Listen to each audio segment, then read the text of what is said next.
Meet Moolissa. Moolissa is a cow, and she is awesome. She spends her days just trying to live her best life, grazing fields, eating grass, making milk.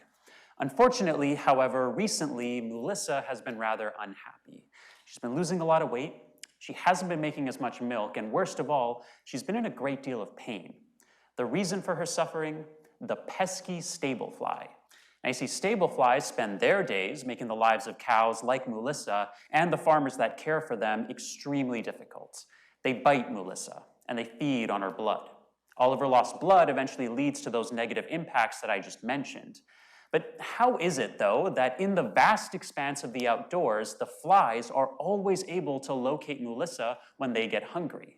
Well, that's where my thesis comes in. We wanted to investigate if the microbes located on the skin of cows were somehow playing a role in attracting flies to the cows. Could they be giving off some sort of a smell or chemical cue that stable flies are using to track down cows? Well, to test this, we took some swab samples from cow skin and then grew the resulting microbes in the lab. We then used some fancy molecular biology techniques, including PCR, which you're familiar with if you've ever had a COVID test, to figure out exactly which species of bacteria we were dealing with. Altogether, we ended up with over 40 different species from the skin of just one cow. Next, it was time to see if the flies would be attracted to the different microbial species.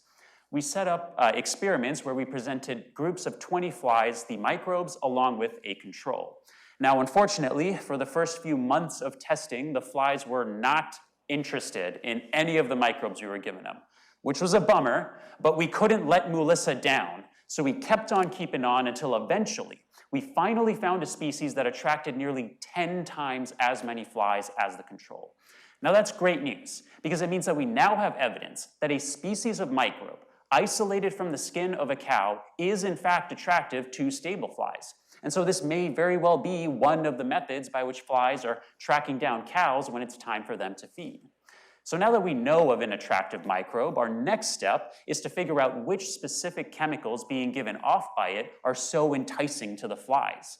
We can then use this information to help develop some effective traps for stable flies in order to reduce the burden on host cattle.